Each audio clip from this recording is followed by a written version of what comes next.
5వ అధ్యాయం 16వ వాక్యం. తీసిన వాళ్ళ పేజీ నెంబర్ చెప్పండి. 212 వాక్యం చదువుతున్నాను, వినండి.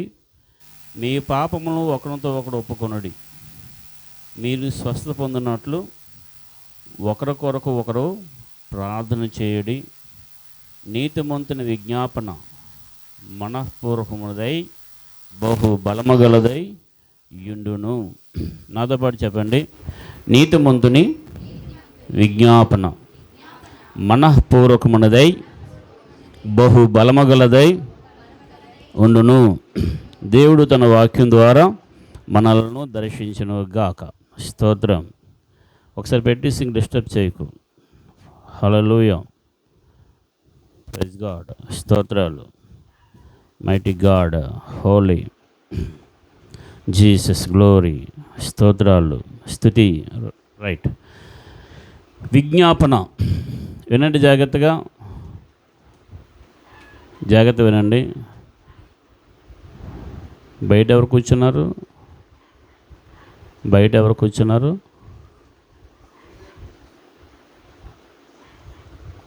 ఓకే, వాక్యం వైపు మనసు పెట్టండి. ఎక్కడున్నా సరే చెవిటి పడేయండి. ఒక ఇంట్లోని ఇద్దరు కొడుకులు ఉన్నారు. నాకు చూడండి, అందరు ఇంకా ఇద్దరు కొడుకులు ఉన్నారు. వాళ్ళ తమ్ముడిని ఒకరు చంపేశారు. ఆ ఊర్లో ఉన్న వాళ్ళు కొంతమంది వాళ్ళ తమ్ముడిని చంపేశారు. అయితే వీళ్ళ అన్నయ్య వాళ్ళ తమ్ముడిని చంపిన వాళ్ళ మీద కక్ష తీర్చుకోవాలని చెప్పి వాళ్ళని చంపాలి కాబట్టి నేను బలంగా తయారవ్వాలని చెప్పి బాక్సింగ్ నేర్చుకున్నాడు, కరాటే నేర్చుకున్నాడు, 2-3 years నేర్చుకున్నాడు. దేని గురించి అండి? ఒకటే టార్గెట్, నా తమ్ముడిని చంపిన వాళ్ళని నేను చంపాలి. దీని గురించే చాలామంది సంవత్సరాలు కక్షలతో బతుకుతారండి. మనశ్శాంతి లేకుండా జీవితం టార్గెట్ ఏంటంటే కక్ష సాధింపు, కక్షని తీర్చుకోవాలని చెప్పేసి. ఏసావు పెరిగినంత వరకు ఒకటే కక్షతో ఉన్నాడు. ఏంటి? వాళ్ళ తమ్ముడిని చంపాలి అని చెప్పేసి. క్రైస్తవులు కూడా ఇదే కక్షతో చాలామంది బతుకుతూ ఉంటారు. మందిరానికి వస్తారు, సన్నిధిలో ఉంటారు, ప్రార్థనలు చేస్తారు, అన్నీ చేస్తారు, కానీ హృదయంలో ఏముంటారో తెలుసా? శత్రువు ఉంటాడు. వాళ్ళని ఎలాగైనా సరే హతమార్చాలి, పగ తీర్చుకోవాలి, వాళ్ళ పతనం చూసి నేను ఆనందించాలని సైకో ఫీలింగ్తో ఉంటారు. అలా ఉండకూడదు. ఈ మనిషి అంత సాధించాలని చెప్పి అన్నీ నేర్చుకున్నాడు. చివరికి ఏంటంటే ఒకరోజు నేర్చుకున్న తర్వాత చంపదాం అనేసి అనుకున్నాడు. మరి చంపేస్తే, దొరికిపోతే పోలీసులు నన్ను పట్టుకుంటారు, నన్ను అరెస్ట్ చేస్తారు. జాగ్రత్త వినండి. నన్ను అరెస్ట్ చేస్తారు, జైలు వేసేస్తారు. తమ్ముడు ఎలాగ దూరం అయిపోయాడు, నేను కూడా అమ్మా నాన్నకి దూరం అయిపోతాను. ఇతను నేను ఎలాగ చంపాలి అనేసి ఒక ఆలోచన వచ్చింది ఆయనకి. ఏంటి ఆలోచన అంటే, నేను దొరకకూడదు కానీ దెబ్బ కొట్టాల, నేను దొరకకూడదు కానీ దెబ్బ కొట్టాల. దానికి ఏ మార్గం ఉంది? తెలిసిన వాళ్ళు చెప్పండి. మనం వాళ్ళకి కనిపించకూడదు, మనం వాళ్ళకి దొరకకూడదు, కానీ వాళ్ళని దెబ్బతీయాలి, వాళ్ళు నాశనం అయిపోవాలి. అమ్మా, చేతబడి శక్తుల ద్వారా.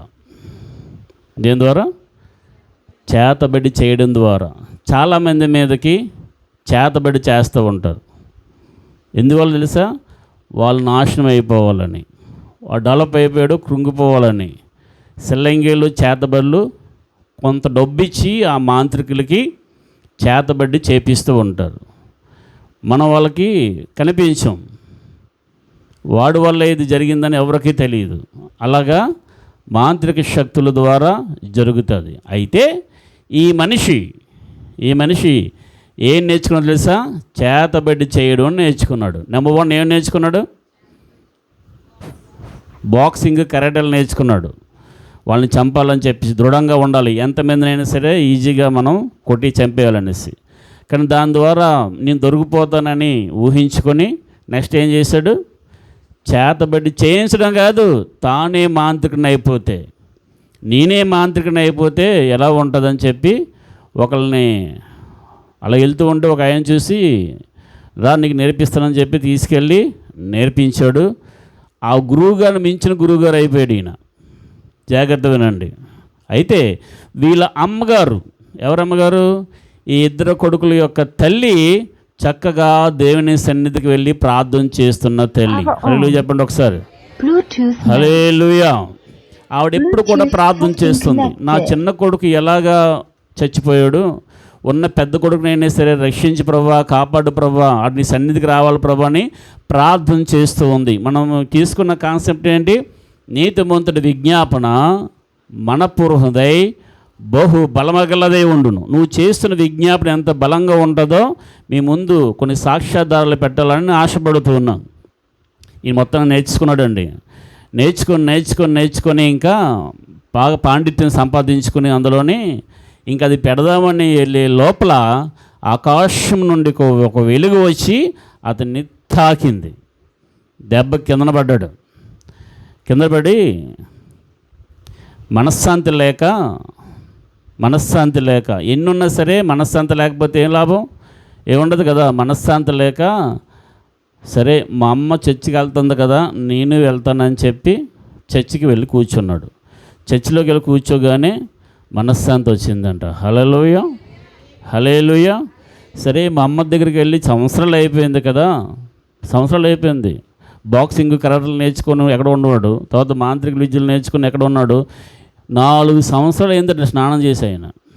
నమ్ముతారు మీరు? ఆ మాంత్రికులు ఆ విద్య నేర్చుకోవడానికి అలాగే ఉంటారు. 4 సంవత్సరాలు అయిందటండి బ్రష్ చేసి స్నానం చేసి. అలా ఉంటే కానీ ఆ విద్య వాళ్ళకి వర్తించవు, అభ్యాసం అవ్వదని చెప్పి అలా చేస్తూ ఉంటారు. రైట్. మా అమ్మని చూద్దామని వెళ్ళాడు. ఇంటికి వెళ్తే వాళ్ళ అమ్మ లేదు అక్కడ. వాళ్ళని అడిగారు, మా అమ్మ ఏదంటే, మీ అమ్మ అలా వెళ్ళింది బాబు అన్నారట. అలా వెళ్ళిందంటే అటుపక్క అలా ఎత్తుక్కుంటూ వెళ్ళాడు. ఎత్తుక్కుంటూ వెళ్తే రైల్వే ట్రాక్ దగ్గర, ఎక్కడ? రైల్వే ట్రాక్ దగ్గర వాళ్ళ అమ్మ ఒక పక్కన కూర్చొని ఉందంట. ఇతను వెళ్ళగానే వాళ్ళ అమ్మ యేసయ్యా నీకు వందనాలని చెప్పి గట్టిగా దేవుని స్తోత్రం చెప్పి అతను కౌగులించుకుందంట. హల్లెలూయా. నువ్వు నీ కొడుకు కానీ, నీ కూతుళ్ళు కానీ, నీ ఇంట్లో వాళ్ళు కానీ, నీ బంధువులు కానీ ఎక్కడున్నా, ఎలాంటి పనికిమాల వేసాలు వేసినా, ఎలాంటి విధంగా పాడైపోతున్నా సరే, నువ్వు చేస్తున్న విజ్ఞాపన ప్రార్థన నీ దగ్గర తీసుకొని వస్తుంది. నీతిమంతుడి విజ్ఞాపన మనపూర్వదై బహు బలమగలది. మామూలు బలము కాదు, బహు బలమగలది. మీ అనకాపల్లి ఏఎంఎల్ కాలేజీలో చదువుకునేటప్పుడు, ఎంఎస్సి చదువుకునేటప్పుడు ఎప్పుడు కూడా అక్కడ రైల్వే ట్రాక్ ఉంటుంది కదా, రైల్వే ట్రాక్ దగ్గర ఎవరొకరు చచ్చిపోతూ ఉండేవారు.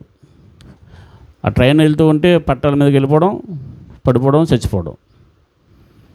కొత్తూరు జంక్షన్ దగ్గర, కొత్తూరు లోపల రైల్వే ట్రాక్ దగ్గర మేము అలాగే టిఫిన్ చేయడానికి అలాగే రోడ్డు మీద వస్తూ ఉండేవారం. ట్రాక్ దాటుకొని చూస్తూ ఉండేవారు. మేము బాధగా ఉండేది.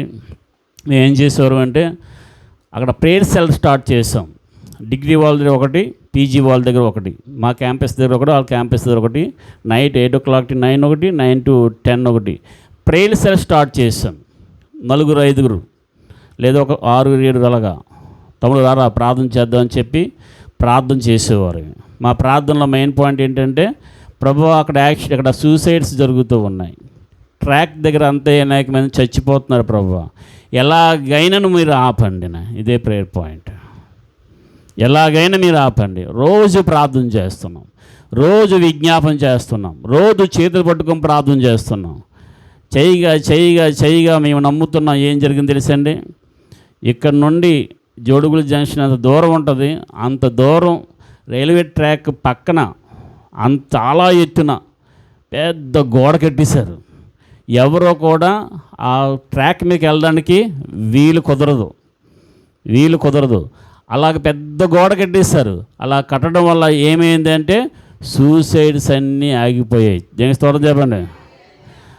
విజ్ఞాపన ప్రార్థన.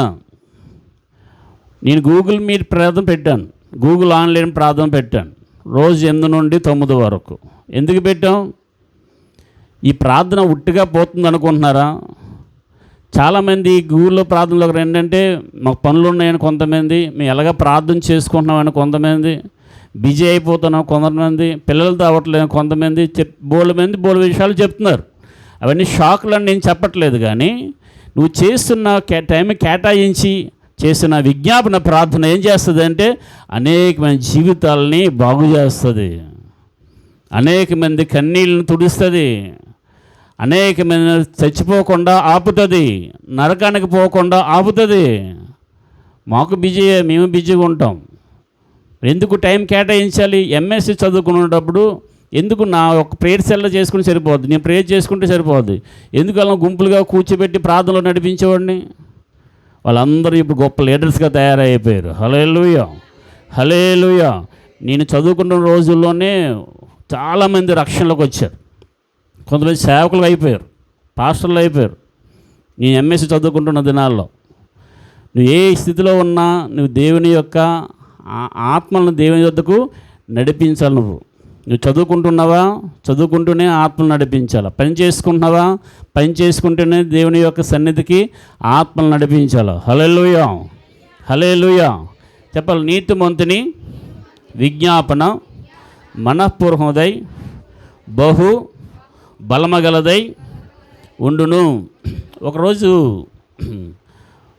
వాళ్ళ మమ్మీ డాడీని దేవుడు లేపాడంట. విన్నారా జాగ్రత్తగా? మమ్మీ డాడీని దేవుడు లేపాడు. వాళ్ళిద్దరు పాస్టర్ గారు, పాస్టర్ గారు లేపి, లెగండి, లెగిసి ప్రార్థన చేయండి, మీ కొడుకు సూసైడ్ చేసుకోబోతున్నాడు అని చెప్పాడట. విన్నారా? జాగ్రత్త విన్నారా? మీ కొడుకు ఆత్మహత్య చేసుకోబోతున్నాడు అని పాస్టర్ గారికి, పాస్టర్ గారికి దేవుడు చెప్పాడంట. ఇప్పుడు ఇంత పాట పాడాం మనం. రాజా నీ సన్నిధిలో నేను ఉంటానయ్యా, మనసారా ఆధారిస్తూ బ్రతికేస్తానయ్యా పాడాం కదా. ఆ పాట రాసిన మనిషే సూసైడ్ చేసుకోబోతున్నది. ఆ పాట రాసిన మనిషే సూసైడ్ చేసుకోబోతున్నది. ఆ పాట రాసిన మనిషే పాస్టర్ గారు కొడుకు.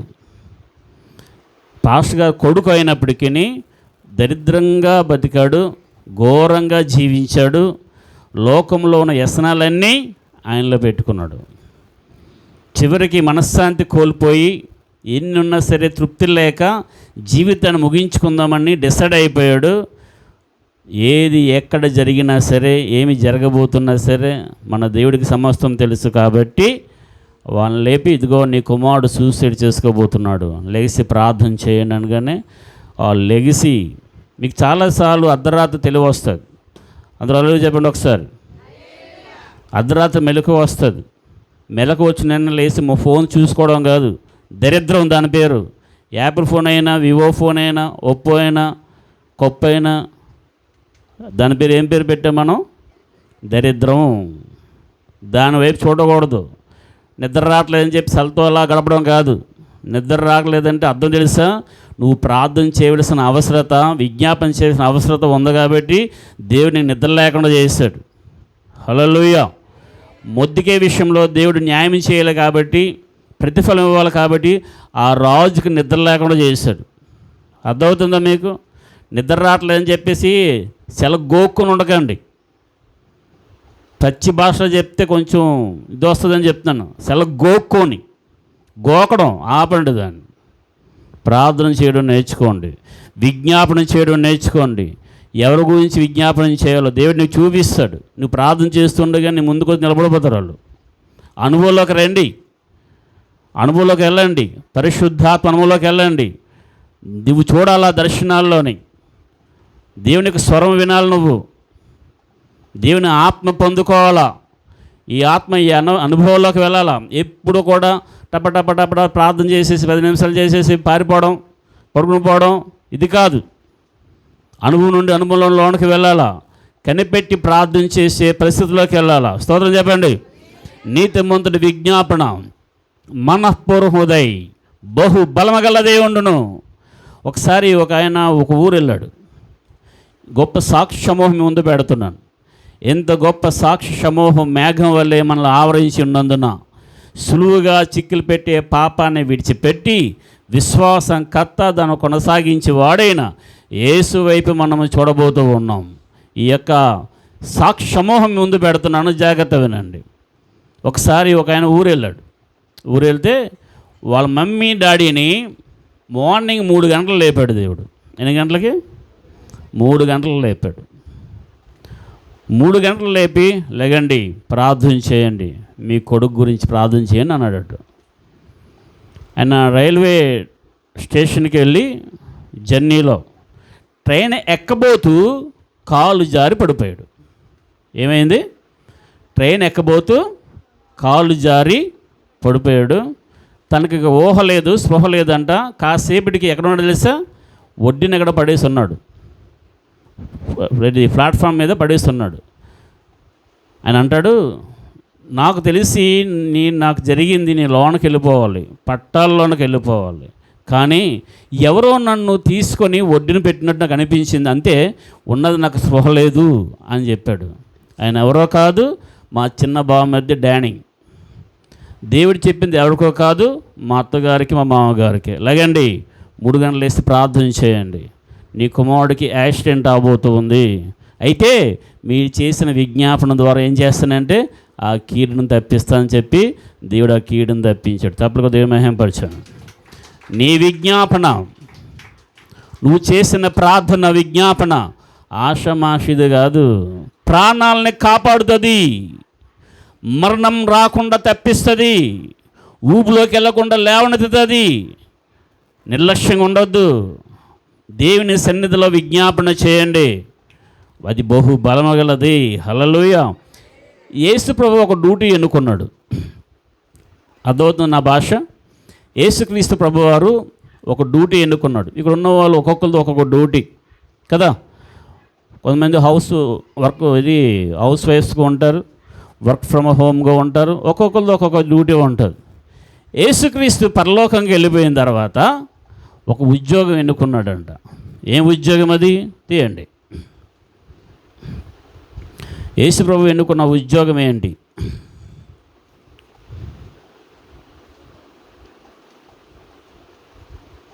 రోమిలు రాసిన పత్రిక 8వ అధ్యాయం 27వ వాక్యం. ఆయన భూమి మీద ఉన్నప్పుడు, పరలోకంకి వెళ్ళినప్పుడు కూడా ఆయన ఎన్నుకున్న ఉద్యోగం. రోమిలు రాసిన పత్రిక 8:27. తీసిన వాళ్ళ పేజీ నెంబర్ చెప్పండి. 100.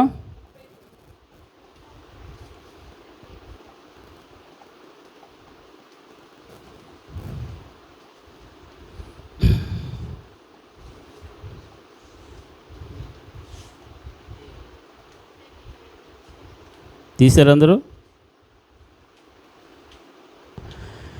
చదువుతున్నానండి. మరియు హృదయమును పరిశోధించేవాడు ఆత్మ యొక్క మనస్సు ఏదో ఎరుగును, ఏలయనగా ఆయన అంటే ఎవరు? యేసు ప్రభు వారు. ఆయన దేవుని చిత్త ప్రకారం పరిశుద్ధుల కొరకు విజ్ఞాపన చేయుచున్నాడు. ఏం చేస్తున్నాడు? అందరూ విజ్ఞాపన అండి, విజ్ఞాపన అండి. తెలిగిస్తున్న వాళ్ళు, నిద్రపోతున్నవారు అందరూ కూడా, చిన్నపిల్లలు ఆవిడలు తీస్తున్నారు, అందరూ కూడా చెప్పాలా? ఏం చెప్పాలా? విజ్ఞాపన అండి. విజ్ఞాపన అంటే ఇతరుల గురించి నువ్వు చేసేది, నీ గురించి కాదు, వేరొకరి గురించి చేసేది.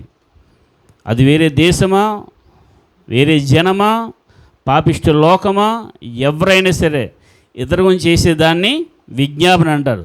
యేసుక్రీస్తు ఎన్నుకున్న డ్యూటీ ఏంటంటే విజ్ఞాపన చేయడం. అందులో ఎంత ప్రతిష్ఠిత లేకపోతే, ఎంత మహిమకరది కాకపోతే అది ఎన్నుకుంటాడు యేసు ప్రభు వారు. చాలామంది కొన్ని ఉద్యోగాలు ఎన్నుకుంటారు, నాకు ఆ ఉద్యోగం చేయనని కొంతమంది రిజెక్ట్ చేస్తారు. కానీ కోరి యేసుక్రీస్తు ఎన్నుకున్నది ఏంటి? విజ్ఞాపన. చూడండి 8:34 చూడండి. అది రోమిలు రాసిన పెద్దకి 8:34. శిక్ష విధించేవాడెవడు? చనిపోయిన క్రీస్తు యేసే. అంతేకాదు, మృతుల్లో నుండి లేచిన వాడును, దేవుని కుడిపార్శ్వమున ఉన్నవాడును, మన కొరకు, ఎవరి గురించి? మన కొరకు విజ్ఞాపనం కూడా చేయవాడును ఆయనే. హల్లెలూయా.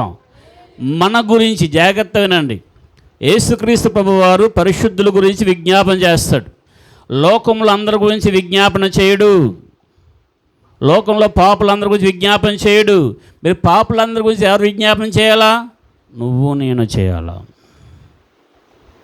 మన డ్యూటీ అది. మనం చేసిన విజ్ఞాపన ప్రార్థనలు, యాచనలు అన్నీ కూడా యేసు ప్రభు దగ్గరికి వెళ్తాయి. యేసుప్రభు అవన్నీ తీసుకొని విజ్ఞాపన చేసి తండ్రికి సబ్మిట్ చేస్తాడు. హల్లెలూయా. బిగ్రహాల్లో చెప్పండి, ఇంకా బిగ్రహ చెప్పాలా?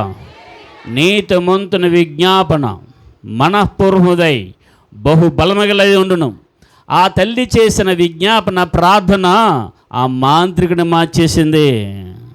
ఆ తల్లిదండ్రులు చేసిన ప్రార్థన సూసైడ్ చేసుకోబోతున్న వాడిని ఆపేసింది.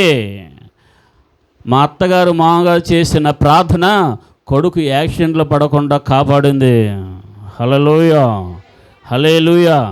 నీ ప్రార్థనకి అంత బలం ఉంటుంది. నువ్వు ఉండేది ఎక్కడున్నా సరే, నీ పిల్లలు ఎక్కడ ఉన్నా సరే, నీ భర్త ఏ డ్యూటీకి వెళ్తున్నా సరే, మీ వాళ్ళు ఎక్కడ దూరంలో ఏది పనిపాట్లు ఉన్నా సరే, నువ్వు ఉన్న చోట నుండి నువ్వేం చేయగలవు? బాణాలను పంపించగలవు, ర్యాకెట్స్ని పంపించగలవు, మిసైల్స్ని పంపించగలవు. అర్థమవుతుందా? ఉన్న ప్లేస్ నుండి ఏం చేస్తారు వాళ్ళు? టార్గెట్స్ని టార్గెట్ చేసి మిసైల్స్ని పంపిస్తుంటారు కదా. నువ్వు ఉన్న చోటు నుండి నువ్వు దేవుని సన్నిధికి నువ్వు ప్రార్థన పంపిస్తూ ఉంటే అక్కడ నుండి దేవునికి సహాయం వెళ్ళిపోతూ ఉంటుంది. హల్లెలూయా. రండి ముందుకు వెళ్దాం. లోకసువార్త 22వ అధ్యాయం 31-32. మనకి అందరికీ తెలిసినవే, కానీ మనము గైకొనం, చెయ్యం అన్నమాట. దేవుడి మాట వినం, వాక్యం తెలుసు కానీ చెయ్యం. లోకసువార్త 22, 31-32, 22వ అధ్యాయం. ఎంతమ్మా? 75. సీమోను, సీమోను, ఇదిగో సాతాను మిమ్మను పట్టి గోధుమ వల్లే జల్లించుటకు మిమ్మను కోరుకొనును గాని నీ నమ్మిక తప్పిపోకుండానట్లు నేను నీ కొరకు వేడుకొంటిని. నీ మనస్సు తిరిగిన తరువాత నీ సహోదరులను స్థిరపరచమని చెప్పాను. యేసయ్య చెప్పిన మాట ఇది తన శిష్యుడితోనే. సీమోను, సీమోను, పేతురు ఏమన్నాడు? సాతాను ఎలా కోరుకున్నాడు? గోధుమలు జల్లిస్తారే, బియ్యం జల్లిస్తారే, రాళ్ళు పోవడానికి, చిన్న చిన్నవన్నీ పోవడానికి, శ్రేష్టమైన మిగలడానికి అలా జల్లిస్తారు కదా. అలాగట మిమ్మల్ని జల్లించాలని ఎవరిని? ఇప్పటికీ విశ్వాసుల్ని జల్లిస్తున్నాడు, సేవకుల్ని జల్లిస్తూ ఉన్నాడు, సేవక రాండ్రని జల్లిస్తూ ఉన్నాడు. నాణ్యమైన సొరకేదో తేలిపోద్ది, నాణ్యత ఏదో కింద దిగిపోద్ది. ఇప్పుడు చాలామంది శోధనలు వస్తున్నాయి, శ్రమలు వస్తూ ఉన్నాయి. ఇప్పటికీ చాలామంది సువార్త చేస్తున్నారు, కానీ భయంపడి చాలామంది సువార్త చేయడం మానేస్తారు. నాణ్యమైన సొరకేటి ఇలాంటి శ్రమల్లో కూడా సువార్త చేస్తుంది. హల్లెలూయా. చంపేస్తున్నా అయినప్పటికీ దేవుని విడిచిపెట్టరు. ఇది నాణ్యమైన సరుకు. పొట్టంతా కూడా ఎగిరిపోద్ది, దిగిపోద్ది. మనందరూ కూడా నాణ్యంగా ఉండాలి. హల్లెలూయా. మిమ్మల్ని సాతాను కోరుకున్నాడట జల్లించేద్దామని. అయితే ఎలాగా మీరు కాపాడబడ్డారు తెలుసా? ఎలా కాపాడబడ్డారు? నేను మీ నమ్మిక తప్పిపోకుండాన్నట్లు వేడుకున్నాను. హల్లెలూయా, హల్లెలూయా. అదేనండి విజ్ఞాపనలో బలం. శిష్యులు నిలబడడానికి, దిగజారిపోయిన సరికి లెగడానికి కారణం ఏంటంటే ఆయన విజ్ఞాపన చేశాడు. ఎవరు? యేసు ప్రభువు వారు భూమి మీద ఉన్నప్పుడు. ఇప్పుడు ఉన్నావా దేవుని సన్నిధిలో? ప్రతి ఒక్కరు ఆ బయట కూర్చున్నారు కావచ్చు, ఇక్కడ వరకు అందరూ ఉన్నారు. నువ్వు దేవుని స్థితిలో ఉండడానికి కారణం తెలుసా? నీ గురించి ఎవరో విజ్ఞాపన చేశారు. నువ్వు రక్షించబడ్డానికి నీ గురించి ఎవరో విజ్ఞాపన చేశారు. నా గురించి అయితే డిగ్రీలో కర్నూలులోని వాళ్ళందరూ విజ్ఞాపన చేసేవారు, ప్రార్థన చేసేవారు నేను రక్షించబడాలని. 3 సంవత్సరాలు నీ ఫస్ట్ ఇయర్, సెకండ్ ఇయర్లో కూడా దేవుడు నమ్ముకోలేదు. ఫస్ట్ ఇయర్లో నన్ను బైబిల్ స్టడీ తీసుకెళ్ళిన సరే నమ్ముకోలేదు. థర్డ్ ఇయర్ ఫైనల్లోని దేవుని యాక్సెప్ట్ చేస్తాను. అంటే ఇంతకాలం ఏం చేశారు? విజ్ఞాపన చేశారు. చూడు ఎంతకాలం చేయాలి నువ్వు విజ్ఞాపన? ఎంతకాలం చేయాలి? ఆ పని అయినంత వరకు విజ్ఞాపన చేస్తూ ఉండాలి. హల్లెలూయా, హల్లెలూయా. నువ్వు చేసిన ప్రార్థన వేస్ట్ అయిపోద్దా? ఇప్పుడు మిమ్మల్ని ఒక్కొక్కరిని ఇంటర్వ్యూ చేస్తే నువ్వు ఎంతసేపు ప్రార్థన చేసావంటే తెలిసిపోద్ది. పావు గంట, మహా అయితే అరగంట. అది దానిలో ఏముంటుంది? నీ గురించే ఉంటుంది. నాది, నన్ను, నా కుటుంబం ఇలా తిరుగుతూ ఉంటుంది. మీది అది దాటి ఇతరుల గురించి ప్రార్థన చేసేది ఏది? ఏది? ఒక్కొక్కరి గురించి నువ్వు 5 నిమిషాలు ప్రార్థన చేసినా సరే, నీ బంధువులు మొత్తం చూసి 20 మంది ఉంటారు కదా, నీ బంధువులు మినిమం ప్రతి ఇంట్లోని 20 మంది బంధువులు ఉంటారు. ఒకరి గురించి చేసినా సరే 2 5 ఎంత అండి? 2 5 20 × 5 నిమిషాలు ఎంత వచ్చింది? 60 నిమిషాలు వచ్చిందా? 10 100 నిమిషాలు వచ్చిందా? చెప్పండి రా. ఇంచుమించు గంట దాటిపోతుందా ప్రార్థన చేయడం? దాటుతుందా? మరి ఎందుకు నువ్వు ఎక్కువసేపు గడపలేకపోతున్నావు అంటే అందరి గురించి విజ్ఞాపన చేయట్లేదు. యేసుక్రీస్తు ఎన్నుకున్న విజ్ఞాపన ధ్వని, విజ్ఞాపన స్వరం, విజ్ఞాపన డ్యూటీ నువ్వు తీసుకో. దానివల్ల బహుబలమైన కార్యాలు జరుగుతాయి. హల్లెలూయా. ఒక ఆయనకి పెళ్ళయింది. అలా ఆవిడ నన్ను సినిమా తీసుకెళ్ళమని అడిగేది. అన్యుల్ని పెళ్లి చేసుకుంటే ఎలా ఉంటుంది మరి? తిప్పలు పడాలా? విశ్వాసులను పెళ్లి చేసుకోవాలా? అర్థమవుతుందా? మా పిల్లలతో ఆడకండి, ఎవరు కూడా ఎవరి పిల్లలతో ఆడుకుంటారు, ఆడుకుంటూ వదిలేయండి. విశ్వాసులే పెళ్లి చేసుకోవాలా, అన్యులు చేసుకోకూడదు. సినిమా తీసుకెళ్ళమనేదట ఆవిడ. మనోడు వెళ్ళడం, సినిమా హాల్ తీసుకెళ్ళడం, టికెట్ తీయడం, సినిమా అయినంత వరకు బయట వెయిట్ చేయడం. ఎలాగా? బాధ ఉండదా? సినిమాలోనికి వెళ్ళలేదంటే అర్థం ఏంటి? బాధతో ఉన్నాడు. మా ఆయన లేడు కదా అని ఉండిపోవాలి ఆవిడ. ఒకరితో వెళ్ళి కళ్ళు గుడ్ల గూబులో పెట్టుకొని చూస్తే సినిమా అంతానే. ఏమనంటే వాళ్ళ ఇంట్లోనే ఓ సినిమా అండో శిఖరాండో అనేదంట. ఇంక చాలా బాధ అనిపించేది. పువ్వులండో కాయ అండో, ఎప్పుడు చూసి ప్రార్థన అంటాడు, ఎప్పుడు స్తోత్రం అంటాడు, ఎప్పుడు చూసి బయలుపెట్టుకుంటే ఎలాగనా ఏం ఇలాడ మూడు జరిగాడు అని ఎప్పుడు కూడా అనుకుండేది. 3 రోజులు, ఎన్ని రోజులు? 3 రోజులు చర్చిలోకి వెళ్ళిపోయాడు ఆయన. వినండి జాగ్రత్తగా. 3 రోజులు చర్చిలోకి వెళ్ళిపోయాడు. వాటర్ బాటిల్ పట్టుకొని తాళం వేసేసుకున్నాడు. 3 రోజులు కూడా సూర్యుడిని చూడలేదు. హలో, ఎవరైతే గడ్డు సమస్యలతో ఉన్నారో వినండి జాగ్రత్తగా. ఎవరైతే మీ వాళ్ళు మారాలని ఆశపడుతున్నారో వినండి జాగ్రత్తగా. 3 రోజులు సూర్యుడిని చూడలేదు. ఫోన్ అస్సలు లేదు ఆ రోజుల్లోనే. ఫోన్ దగ్గర లేదు. ఎక్కడికి వెళ్ళారో ఎవరికి తెలియదు. చెప్పకుండా వెళ్ళిపోయాడు. రహస్యంగా ప్రార్థన చేయాలి కదా. ఉపవాసం ఉండి 3 రోజులు తినకుండా, ఏమీ తినకుండా, మరలా చెప్తున్నాను, 3 రోజులు ఏమీ తినకుండా వాటర్ తాక్కొని దేవుని సన్నిధిలో ఉండి, చర్చిలో ఉండి అలాగ ఏడుస్తున్నాడు, విజ్ఞాపన చేస్తున్నాడు. ఎవరి గురించి? తన భార్య గురించి. మీరు నమ్మరు, 4వ రోజునే చర్చిలో వచ్చి కూర్చోంది ఆవిడ. అంత పవర్ఫుల్ అండి. నీకు ఎలాంటి సమస్యలు ఉన్నా 3 రోజులు కంప్లీట్గా నువ్వు బంధించుకొని ప్రార్థన ఉండి తీర్చుడు తిరగబడిపోతాయి. ఎవరినైతే ఉరుకొయ్య మీదకి ఎక్కించాలని అనుకున్నాడో వాడినే ఎక్కించాడు ఉరుకొయ్య మీదకి. 50 మూరల ఎత్తుగల ఉరుకొయ్యం చేశాడు హామాను అనే వ్యక్తి. మొద్దుకైన ఉరేయాలని వీళ్ళు 3 రోజులు ఉపవాసం ఉండిపోయారు. తిరగబడిపోయింది అంతనా, ఆడిని ఎక్కించారు. అలా పరిస్థితులు మారిపోతాయి. 3 days నువ్వు ఫాస్టింగ్ ఉండి ప్రే చేస్తే, ఒక పూట కాదు, 2 పూటలు కాదు, కంప్లీట్గా. మనం విన్నాను నేను, హైదరాబాద్లోని 40 days ఓన్లీ మజ్జిగ తాగి ఉపవాసం ఉంటున్నారంట. 40 days. ఎన్ని రోజులు? 40 రోజులు. 4 రోజులు కాదు, 40 రోజులు. నువ్వు ఓడిపోవడానికి కారణం ఏమిటి? ఇదే మన టాపిక్. నువ్వు ఓడిపోవడానికి కారణం ఏంటి? నువ్వు సక్సెస్ అవ్వడానికి కారణం ఏంటి? ఉపవాస ప్రార్థనలు లేవు, కన్నీటి ప్రార్థనలు లేవు. మొన్న ఒక ఆవిడకి కలిసాను వైజాగ్లోని.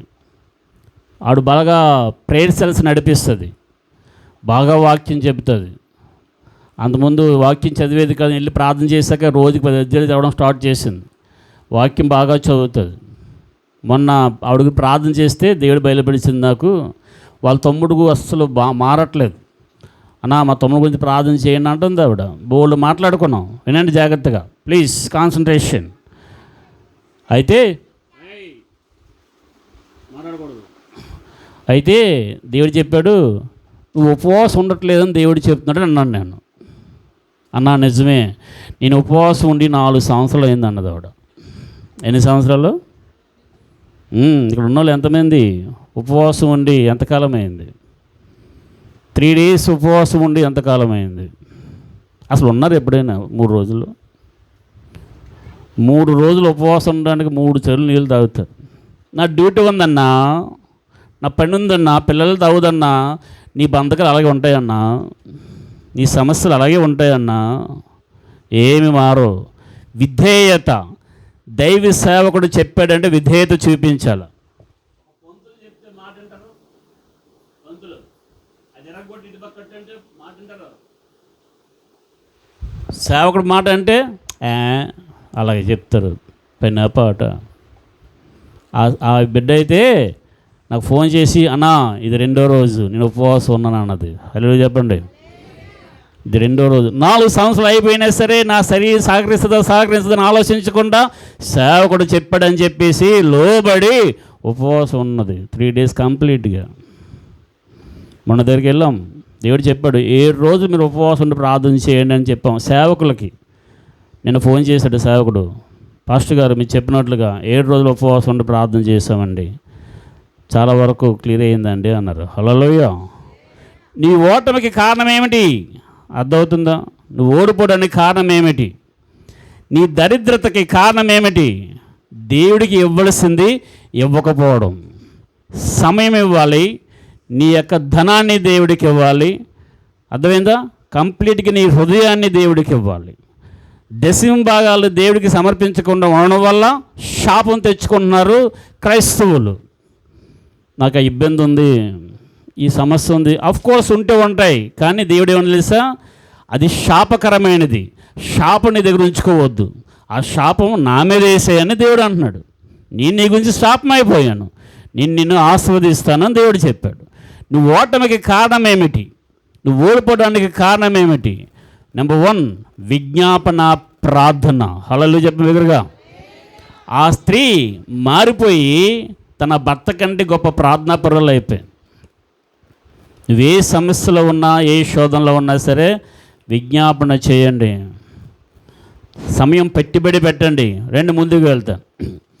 ఒక ఆయన అండి వాళ్ళ అక్క గురించి, వాళ్ళ పిల్లల గురించి ప్రార్థన చేస్తున్నాడు. ఎవరి గురించి? చేతులు బేకెత్తండి ఒకసారి, అందరూ చేతులు బేకెత్తారు. హల్లెలూయా చెప్పిన దగ్గరగా మెరిసి నువ్వు చేయి బేకెత్తలేదు, చేయి బేకెత్తు, అందరూ బేకెత్తాలా? బిగ్గర స్తోత్రం చెప్పండి.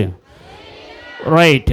మీకు ఆల్రెడీ చెప్పాను, వాళ్ళ పిల్లలకి బాగోపోతే పోం కట్టించడానికి తీసుకెళ్ళింది. ఏం కట్టించడానికి? పోం కట్టించడానికి. చాలామంది క్రైస్తవులు కూడా పోములకు వెళ్తున్నారండి. విచారకరమైన విషయం. మనకి ఇంటికి వెళ్ళి ప్రార్థన చేయడానికి నా దేవుడు బయలుపరిచాడు. అంటే మీ ఇంట్లో ఎవరైనా మాంత్రుడు వచ్చి పూజలు చేశారని అడిగాను నేను. చేశారండి, మీరు చాలా ప్రార్థన చేసాం, బోల్డ్ మంది పాస్టర్లు తీసుకొచ్చాం, పని అవ్వలేదని ఏం చేశారట? అల్లాని తీసుకొచ్చారట. దరిద్రమా! ఇదిరా నీ క్రైస్తవ్యం, నిద్ర విశ్వాసం. శ్రమ అయినా, హింస అయినా, ఖడ్గమైన, మరణమైన, ఉపద్రవమైనా సరే నీ నుండి నేను దూరం అవునా? అలా ఏం చేస్తావు? నీటి ముంచుతావా, పాలు ముంచుతావు, నీదే భారం ఉండాలి. నువ్వు తగిన సమయం వస్తుంది, దేవుడిని హెచ్చేస్తాడు. హల్లెలూయా. అంతేగాని పని అవ్వట్లేదని చూసేస్తావు. అది ఒక పక్క ఇది ప్రయత్నం చేస్తారు, అది ప్రయత్నం చేస్తారు. ద్విమనస్కులు దేవుడు చోటు ఉండదు. రైట్. అయితే ఈవిడ కొడుకుని తీసుకొని పోవం కట్టడానికి వెళ్తే నేను పోవం కట్టనన్నదట. విన్నారా? నేను పోవం కట్టను తెల్లో. ఏమమ్మా కట్టమంటే నేను కట్టలేనమ్మో తెల్లో. ఆవిడ ఏం జరిగిందమ్మా తెల్లి, నీకు ముడుపులు చెల్లెత్తున్నావు, నీకు మామిడాకుల తోరణాలు, వేపాకు తోరణాలు ఏం కాదు, అయినా నీకు కట్టలేనే తెల్లే. ఏంటో చెప్పే తెల్లి, నీ గురించి, నీ పిల్లల గురించి మీ తమ్ముడు యేసుబాబుకు ప్రార్థన చేస్తుండో నేను కట్టలేను అన్నదట. హల్లెలూయా, హల్లెలూయా. నీతి మంత్ర విజ్ఞాపన అండి. వాళ్ళ అక్క మారలేదని, వాళ్ళ పిల్లలు మారాలని వాళ్ళ తమ్ముడు ఏం చేస్తున్నాడు? ఏసే దగ్గర గోజాడుతున్నాడు. ప్రభువా దర్శించిన ఆయన, దేవాలను రక్షించిన ఆయన, కాపాడు నాయన, రక్షణ దయచేయన ఆయన, నరకానికి వెళ్ళిపోతున్నారు ఆయన. ఏడుస్తూ దేని వైపు చేతులు చాచి ప్రార్థన చేస్తుంటే మాంత్రికురాలికి, పోలు కట్టినవాడికి భయం పట్టుకుందండి. అంత బలం ఉంటుందండి ప్రార్థన. వణుకు పుట్టిస్తుంది, సాతాను గుండెలో వణుకు పుట్టిస్తుంది. నువ్వు చదువులేని వాడివి, చదువులేని దాని అవ్వచ్చు, అందం నీకు లేకపోవచ్చు, నీకు పలుకుబడి ఏమీ లేకపోవచ్చు, కానీ నీ ప్రార్థన బహు బలమగలది. హల్లెలూయా, హల్లెలూయా. ఇంటికి వచ్చింది, ఒరే 9 వెళ్ళరారు బయటికి. అలా అక్కండి, 9 వెళ్ళరారు బయటికి. ఏమక్క ఏమైంది? ఏంట్రా నువ్వు మమ్మల్ని సరే బతక మీద వేటరా నువ్వు? నేనేం చేసినాక మొన్న సంక్రాంతికి చీర పంపించాను కదా అక్క, రాఖీ కట్టినప్పుడు డబ్బులు ఇచ్చాను కదా అక్క, ఏదో కలగంటావు. కాదురా, అది కాదురా. ఏంటక్క, ముందు లోనకరా, తర్వాత సరే సరే కూర్చొని, అది కాదు తమ్ముడు, నువ్వేదో ప్రార్థన చేస్తున్నావట యేసుబాబుకి, చెయ్యికిరా. ఏమైంది అక్క? అమ్మ ఫోన్ కట్టట్లేదురా. ఏం కట్టట్లేదు? ఆడు నేను చేసిన కొద్ది ప్రార్థనకే దానికి భయం పట్టుకుందా. నా ప్రార్థన అంత బలం ఉందా? మంగళోడు అండి, జుట్టు కట్ చేసుకున్న మంగళోడు. ఆ రోజు నుండి ప్రార్థన ఎక్కువ చేయడం స్టార్ట్ చేశాడు. హల్లెలూయా. నేను 10 నిమిషాల ప్రార్థనకి దానికి భయం పట్టుకుంటే ఎక్కువ ప్రార్థన చేస్తే ఇంకెలా ఉంటుంది? స్తోత్రం చెప్పండి. మన సాతాను నుండి బోల్డ్ తెలుసుకోవచ్చు. అర్థమైందా? సో నీ విజ్ఞాపన యొక్క బలం ఎంత గొప్పది. సాతాను జల్లెడ పెట్టి జల్లించాలని చూసినా సరే యేసే చేసిన విజ్ఞాపన, పరలోకంలో దేవుడు ఎన్నుకున్న స్థానం విజ్ఞాపన. ఒకసారి దేవుడు అన్నాడు, నీకు విజ్ఞాపన ఆత్మ ఇస్తున్నాను అన్నాడు. నేను యేసుని నమ్ముకున్న కొత్తలో నాకు సరిగ్గా ఇష్టపడలేదు, నచ్చలేదు. నాకు పెట్టిన పేరు కూడా నాకు నచ్చలేదండి. జర్మియా, ఇర్మియా, ఇదేం పేరు? ఇది పాలు ఏదో పెడతారు అనుకున్నాను నేను. నా ఈశ్వరరావు అనే పేరు నాకు నచ్చదు. అక్కడ ఈశ్వరరావు ఉన్నారు, ఆయన కూడా నచ్చదు ఆ పేరు. ఈశ్వరరావు పెట్టి ఈశ్వరరావు నచ్చింది కదా పేరు. అలాగే ఇర్మియా అని పేరు పెడితే ఇర్మియా ఏంటి పాల్ అని పెడతారు అనుకో, నాకు పాల్ కూడా అని కదా, పాల్ బెలే ఉంటుంది పేరు అనిపించింది. తర్వాత తెలిసింది ఇర్మియా అంటే విలాపనకర్త, ఏడ్చేవాడు, ప్రలాపించేవాడు అండి. హల్లెలూయా. కొన్ని నచ్చం మనకి. కొంతమందికి ఆడలుగా పుట్టడం నచ్చదండి. వాళ్ళు నాతో చెప్తారు, మీరు బెస్ట్ ఏటట, మేము బెస్ట్ అట. ఒక సిస్టర్ అంటుంది, మీరు బెస్ట్ అండి, షార్ట్ లేని వేసుకోవచ్చు, ఏదైనా వేసుకోవచ్చు. మీరు బెస్ట్ అండి అంటే అర్థం ఏంటి?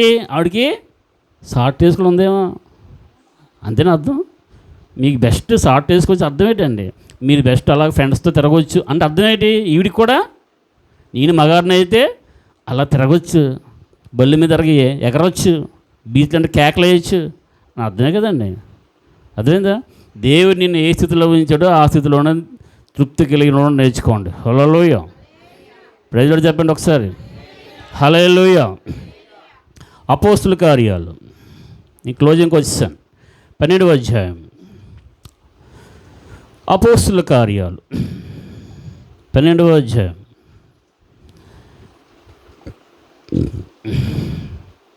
5వ వాక్యం. ఎంతమ్మ పేజీ? 114. జాగ్రత్త వినండి, చదువుతున్నాను. పేతురు చెరసాలలో ఉంచబడెను, సంఘమైతే అతని కొరకు అత్యాశక్తితో దేవుని ప్రార్థన చేయుచున్నాను. రిపీట్ చేస్తున్నాను. పేతురు చెరసాలలో ఉంచబడెను, సంఘమైతే అతని కొరకు అత్యాశక్తితో దేవునికి ప్రార్థన చేయుచుండెను. 7వ వాక్యం చదువుతున్నాను. ఇదిగో ప్రభువు దూత అతని దగ్గర నిలిచెను, అతడుండిన గదిలో వెలుగు ప్రకాశించను. దూత పేతురు పక్కన తట్టి త్వరగా లమ్మని చెప్పి అతను లేపగా సంఖ్యలు అతని చేతుల నుండి ఊడిపడెను. పేతురు ఎక్కడ ఉన్నాడు? నాకు చూడండి, జైల్లో ఉన్నాడు. సంఘం ఏం చేస్తుంది? ప్రార్థన చేస్తే. ఎవరి గురించి? ప్రభువా, పేతురు సేవకుడు జైల్లో ఉన్నాడు నాయన, దేవా తీసుకురండి, ప్రభువా తీసుకురండి నాయన. పనులన్నీ పక్కన పెట్టేశారండి సంఘస్థులందరూ, వ్యాపారాలన్నీ పక్కన పెట్టేశారండి, షాప్ క్లోజ్ చేశారండి, డ్యూటీ లీవ్ పెట్టారండి, పెట్టేసి మందిరానికి వచ్చారండి. వచ్చి ఏం చేస్తున్నారంటే, ప్రభువా మా సేవకుని దర్శించు నాయన, విజ్ఞాపన చేస్తున్నారు. ఒక్కడ చేసిన విజ్ఞాపనే బహు బలమగలది. అయితే సంఘమంతా చేసిన కలిసి విజ్ఞాపన ఎంత బలమైనది? దేవుని దూత వెళ్ళాడట, పెట్టాడట, లేగని చెప్పాడట, బయట తీసుకొచ్చాడట, సంఖ్యలు బంధకాలు అన్నీ తెగిపోయాడట. హల్లెలూయా! అది పవర్, అది పవర్. మన కే పాల్ గారు మొన్న వీడియో పెట్టారు. సాటర్డే 24th వచ్చే సాటర్డే ఈవినింగ్ 6 o'clock నుండి నెక్స్ట్ సండే ఈవినింగ్ 6 o'clock వరకు మొత్తం మన యొక్క ఆంధ్రప్రదేశ్ ప్రజలు, అటుపక్క ఎవరు, తెలంగాణ అందరూ కూడా, క్రైస్తవులందరూ కూడా విజ్ఞాపన చేయాలి. మన గురించి, మన క్షేమం గురించి, సువార్త గురించి, ఈ హింసల గురించి విజ్ఞాపన చేయాలని ఒక పిలుపునిచ్చాడు. అలాంటి పిలుపులు మనకు ఉండాలి. స్తోత్రం చెప్పండి, బిగ్గా చెప్పాలా. అది ఒక దేశంలోని, జాగ్రత్త వినండి, ఒక దేశంలోని కర్ఫ్యూ విధించారు. కర్ఫ్యూ అంటే తెలుసా ఏంటిది? కర్ఫ్యూ అంటే ఏంటండి? బయటికి రాకూడదు, బయటకు వస్తే షూట్ అవుట్. ఎవరు కూడా అడగడానికి లేదు. మన మోడీ కూడా ఆ పంజాబ్ అటుపక్క చెప్పాడంటే, అనుమానం ఎవరికైనా కలిగిందా వాడు పాకిస్తాన్ అని చెప్పి చంపేయండి అని ఆర్డర్స్ ఇచ్చాడు. తెలుసు కదా, దేవుడు మహాక్రమం బట్టి యుద్ధం ఆగిపోయింది. స్తోత్రం చెప్పండి అందరూ కూడా. హల్లెలూయా! ఎలాగాగిందో నాకు తెలియదు కానీ మొత్తానికి యుద్ధం అయితే ఆగింది. ఆ దేశంలోని, ఆ ప్రాంతంలోని ఆ కర్ఫ్యూ రావడం వల్ల బయటికి వెళ్తాం ఏంటి చెప్పండి. కొంత తొంటరోళ్ళు ఉంటారు, కుర్రాళ్ళు, మనల్ని ఎవడు చేస్తాడరా, వెళ్తారు, వీపు వాయించుకుని వచ్చేవారు. కోవిడ్ టైంలో నల్లగా వెళ్ళేవారు, రాకూడదని వెళ్ళేవారు, వీపు వాయిసిపోయేది. సబ్బరం జంక్షన్లోనే పోలీసులు వీపు చితకబాదీసేవారు. శుభ్రం ఉండొచ్చు కదా చెప్పినప్పుడు, ఉండలేరేంటి? కాళ్ళు ఎందుకో ఉండబుద్ది వేయండి, కాళ్ళు ఉండబుద్దేవు, అస్సలు తిన్నాం కూర్చోలేరు. వాళ్ళ చేతిలో ఫోన్ లాగేసుకుంటే ప్రాణం పోతుంది. మన లెస్లెట్ని చెబుతూ కొట్టేసింది ఆవిడ, ఫోన్ తీసుకున్నదని బండ బూతులు తిట్టి. మరి అంతగా ఎందుకు ఎడిట్ అయిపోయావు? ఎందుకు అలాగ నువ్వు శరీర కోరికలకి అంతగా నీ యొక్క బాడీని, నీ మనస్సును ఎందుకు అప్పగించేసుకున్నావు? నీ ప్రాణాత్మ దేహములు దేవునికి సమర్పించుకోండి. హల్లెలూయా! నీ ప్రవర్తన అంతటి మీద ఆయన అధికారానికి ఒప్పుకో. అప్పుడు నీ ఉద్దేశములు సఫలమవుతాయి, నీ మార్గములు సరళమవుతాయి. స్తోత్రం చెప్పండి. ఆ ఇంట్లోని మనవడును వాళ్ళ మా అమ్మగారు ఇంట్లో ఉన్నారు. బయటికి వెళ్ళకూడదు. వీడికి ఆకలేసేస్తుంది, ఇంట్లో తినడానికి ఏమీ లేవు. విన్నారు? జాగ్రత్త వినండి. జరిగిన సంఘటనలు చెప్తున్నాను మీకు, ఇదంతా సాక్ష్యాలు చెప్తున్నాను మీకు, జరిగిన సంఘటన చెప్తున్నాను. అమ్మ నాకు ఆకలేస్తుందంటే, పర్లేదు దేవుడు ఇస్తాడు రా, కాకోకులకి దేవుడిచ్చాడు అని ఏలియా స్టోరీ చెప్పిందంట. ఏం స్టోరీ? ఏలియా స్టోరీ చెప్పింది. మార్నింగ్ సండే స్కూల్ పిల్లలు ఒక స్టోరీ చెప్పుకున్నాం. విత్తనాలు విత్తడానికి బయలు వెళ్ళను అని పాట పాడితే ఆ పాట సందర్భంగా మేము చెప్పుకున్నాం.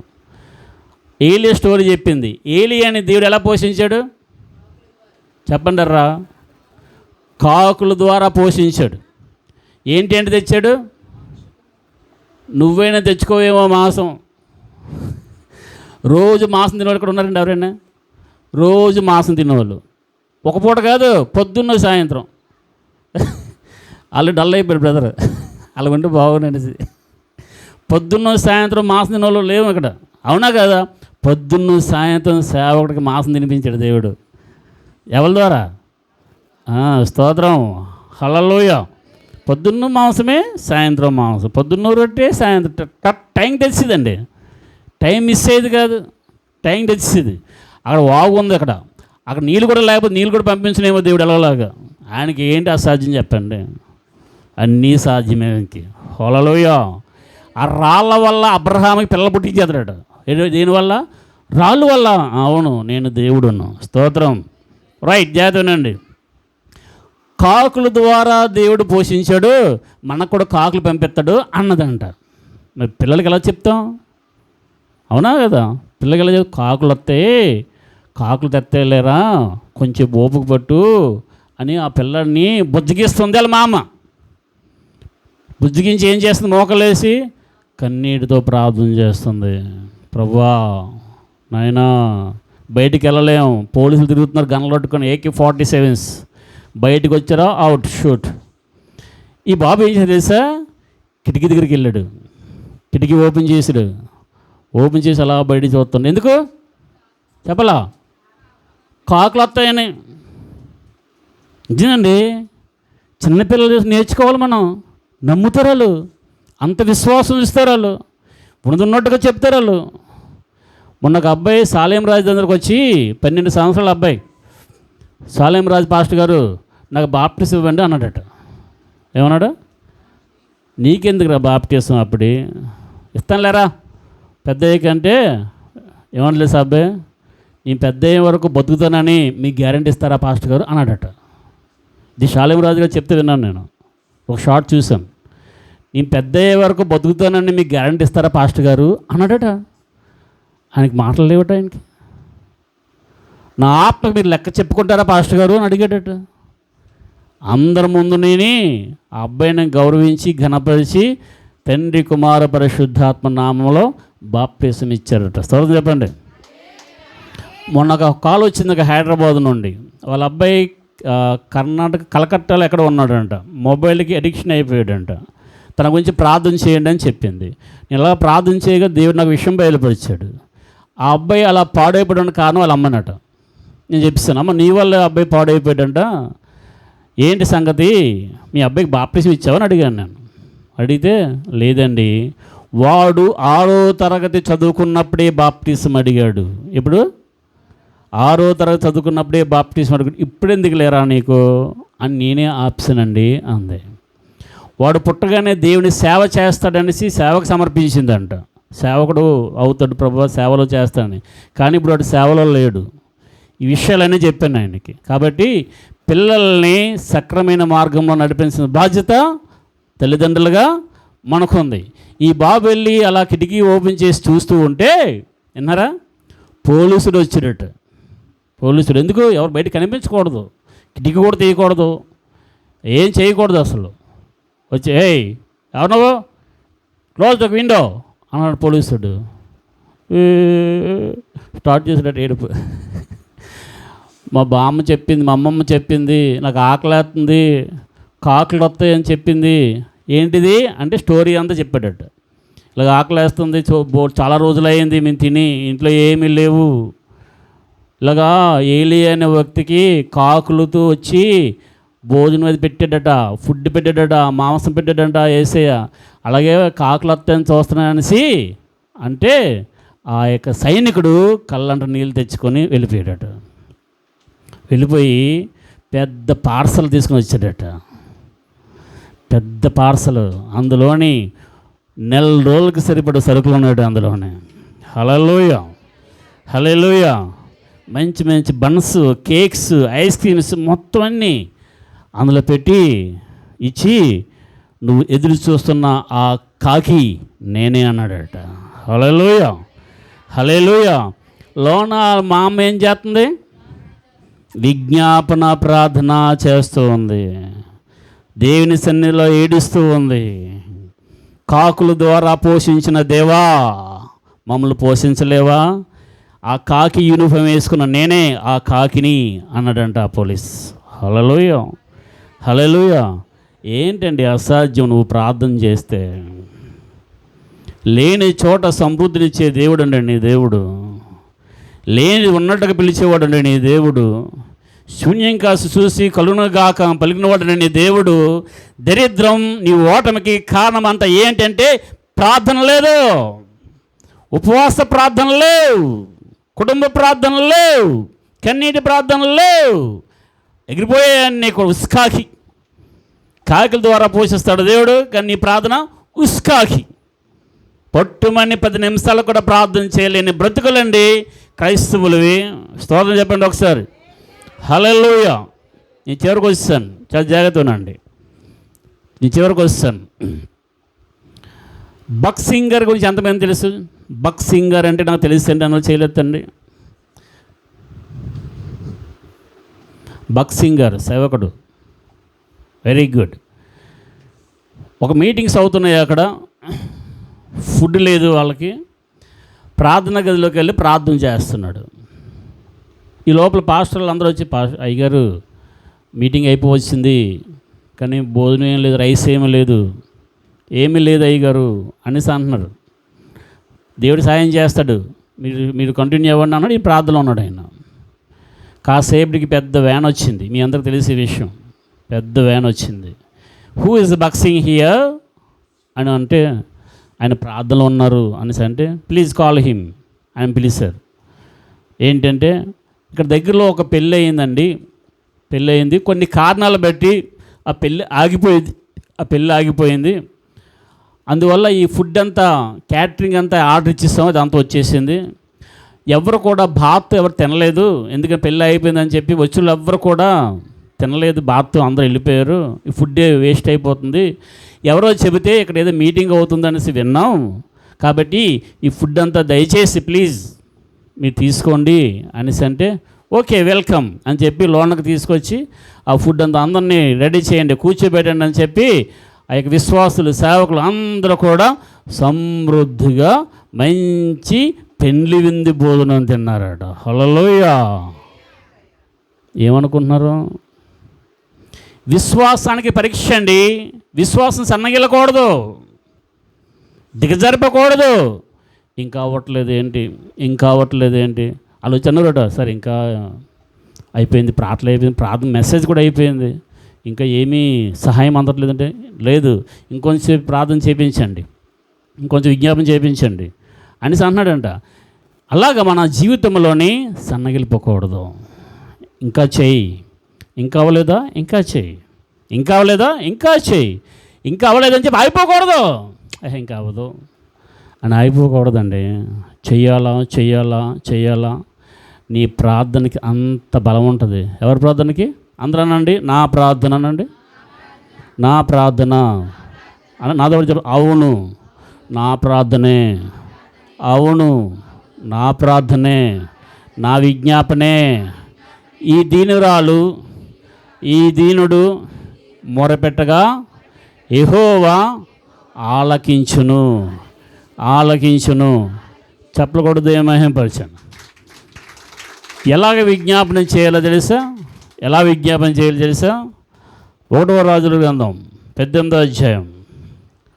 ఇది నేర్చుకోవాలి మనం.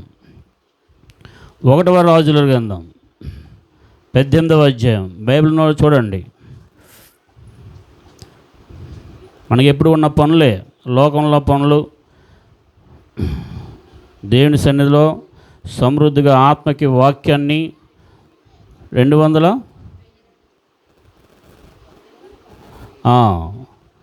అధ్యాయం 42వ వాక్యం 43 నుండి. తర్వాత అతడు తన దాసుని పిలిచి, నీవు పైకి పోయి సముద్రం వైపు చూడమనగా వాడు మెరక ఎక్కి పారజూచి ఏమీ కనబడలేదనగా అతడు ఇంకా 7 మార్లు పోయి చూడమని చెప్పాడు. 7వ మారు అతడు చూచి, ఇదిగో మనిషి చెయ్యి అంత చిన్న మేఘము సముద్రం నుండి పైకి ఎక్కుచున్నదనెను.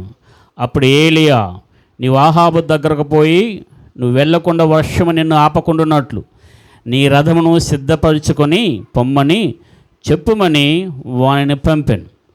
ఏలియా ఎలా ప్రార్థన చేస్తాడండి? చూడండి నాకు అందరూ ప్లీజ్, నాకు చూడండి.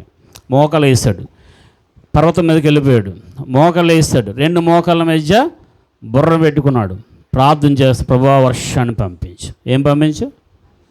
వర్షాన్ని పంపించు నాయన. ఎవడు? ఏలియా. నీ వంటి స్వభావంగల మనుష్యుడే.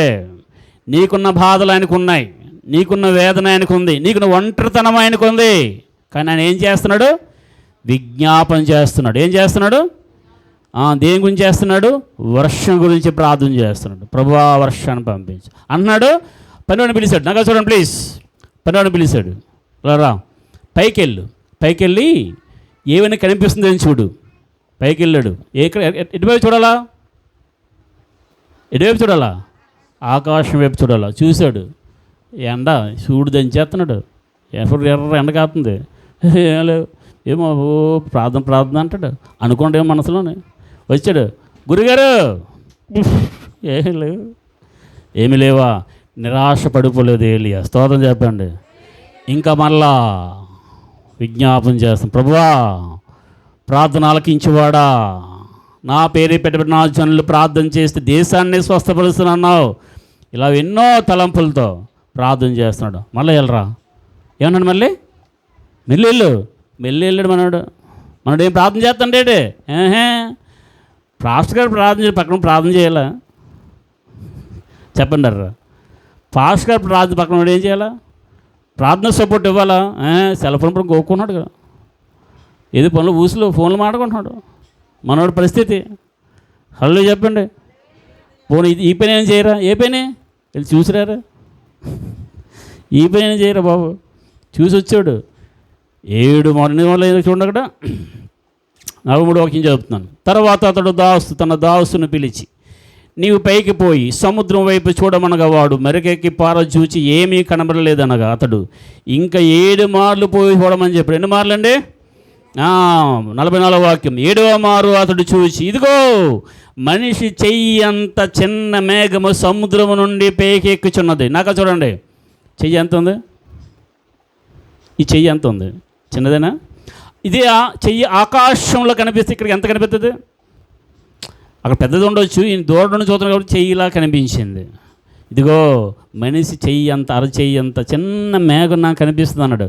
వెంటనే ఇక్కడ చూడు ఏలి ఏమన్నాడు, నువ్వు ఆహాబు దగ్గరకు పోయి నువ్వు వెళ్ళకుండా వర్షం నిన్ను ఆపకుండాన్నట్లు నీ రథము సిద్ధపరుచుకోమని చెప్పమని పంపించి. చూడండి, అరచేయంత మేఘము కనిపించగానే ఏమన్నాడు ఏలియా? మోపైన వర్షం రాబోతూ ఉంది. హల్లెలూయా! ఆవగింజంత విశ్వాసం అండి. స్టార్ట్ అయిపోతే చాలు, చిన్న ఉనికి నీకు స్టార్ట్ అయిపోతే చాలు. ఇంకా రాలేదు, ఇంక పెద్ద వర్షం పడినంత వరకు ప్రార్థన చేయలేదు ఆయన. వచ్చింది అరచేంత మేఘం, చాలా ఇంకా వర్క్ అయిపోయింది. హల్లెలూయా! అలా చేయాలి విజ్ఞాపన. నీకు కనిపించాలా, ఆ కార్యం కనిపించాలా, ఆ క్రియ కనిపించాలా. నువ్వు దేని గురించి అయితే రోధిస్తున్నావో ప్రార్థన చేస్తున్నావో అవన్నీ నీకు కళ్ళకు కనిపించాలా, పరిస్థితులకి కనిపించాలా. అంతవరకు కూడా నువ్వేం చేయాలా? మోకాళ్ళ మీద పడవలసిందే. అది విజ్ఞాపన అంటే. అంతేగాని పాస్టర్ గారు చెప్పారు కదా, నీతి ముందు విజ్ఞాపన, ప్రభు వాళ్ళని దీవించి కలిగిన దర్శించడం వేస్తున్నాం, ఆమెన్. ఏమీ జరగదు, జరగవు. ఆ విషయం గురించి దేవుని సన్నిధిలో ఏకధాటిగా ఆ తల్లి ఎంతసేపు ప్రార్థన చేసింది? వాళ్ళు మనవడికి ఫుడ్ దొరికినంత వరకు మోకాల మీద ఉంది. విన్నారా? వాళ్ళ మనవడికి ఫుడ్ దొరికినంత వరకు కూడా మోకాల మీద ఉంది. నీ క్రియలు జరిగినంత వరకు, కార్యాలు జరిగినంత వరకు మోకాల మీద పైకి లేకూడదు. మన హాస్పిటల్కి వెళ్ళాను, అక్కడ కూర్చున్నాను. నా ముందు ఒక బ్రదర్ కూర్చున్నాడు, నేను అబ్జర్వ్ చేస్తున్నాను. ఏం తెలుసండి, ఆయన మోకాలు ఇక్కడ ఉంటుంది కదా, ఈ ప్లాట్ మడం దగ్గర నల్లగా ఉన్నాయి, కాయలు కాసిపోయి ఉన్నాయి. అంటే మీకేం అర్థం అవుతుంది? అవుతుందండి? మోకాల మీద ఉంటాడు ఆయన, వెనకమటం వేసుకొని ప్రార్థనలో ఉంటాడు ఆయన. గట్టి కాయ, నల్ల కాయలు కాసిపోయి. వాళ్ళ అమ్మ చెప్పింది ఒకసారి నాకు, షార్ట్ వేసుకుంటే ముడుకుల దగ్గర కూడా నల్లగా ఉంటాడంట, ముడుకుల దగ్గర కూడా నల్లగా ఉంటాయంట, కాయలు కాసిపోయి ఉంటాయట. బక్సింగ్ గారు చాలా ఆస్తులు సమకూర్చుకున్నారు సేవలోని.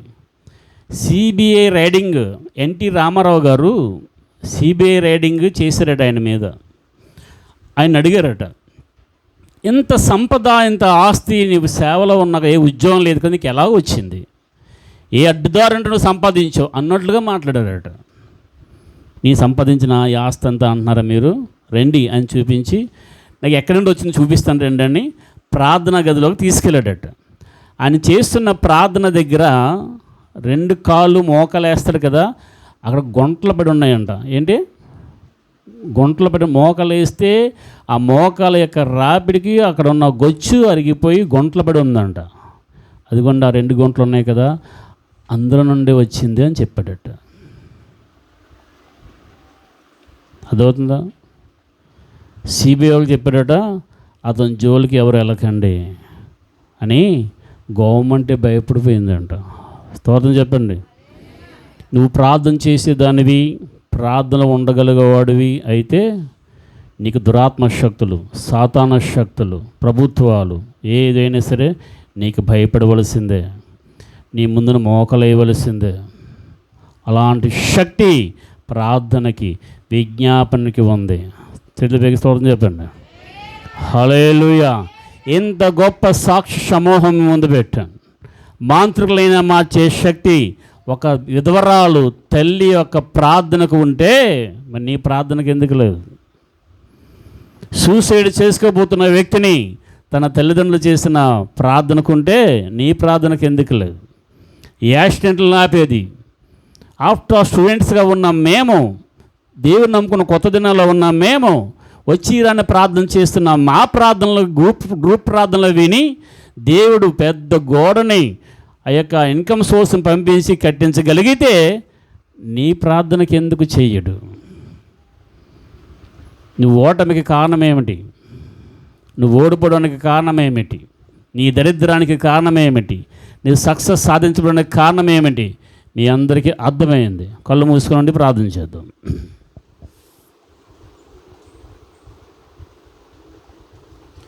Jesus glory.